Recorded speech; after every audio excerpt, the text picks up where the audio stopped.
நடக்கிறதெல்லாம் நன்மைக்கு நீ நினைச்சுக்க.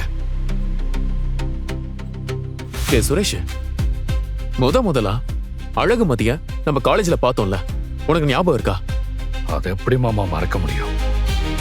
என்ன பேச்சு பேசினா அவ? டேய், அவ பேசுனத விடுறா. அவளை பார்த்ததும் நீ என்ன சொன்ன?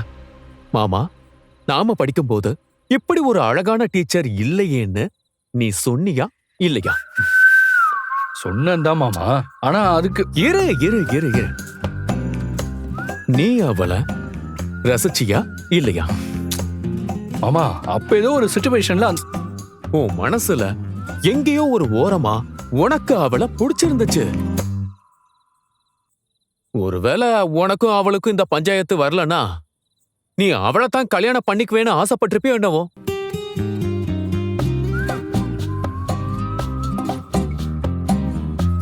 சுரேஷ், நீ உன் ஆள் மனசுல என்ன நினைக்கிறியோ அது அப்படியே நடக்கும்னு யாரும் சொன்னாங்களே.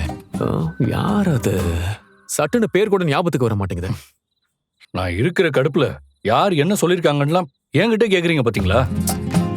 ஏய், கடுப்பு அடிக்காத சுரேஷ். உனக்கு எது நடந்திருந்தா நீ நல்லா இருந்திருப்பியோ அதுதான் இப்போ உனக்கு நடந்திருக்கு. அவளோட சேர்ந்து ஒரு லைஃபை லீட் பண்ணா நான் நல்லா இருப்பேன்னு நினைக்கிறீங்களா? ஆமா, கொஞ்ச நேரம் கூட என்னால அவ கூட இருக்க முடியல. அதான் இங்க ஓடி வந்துட்டேன்.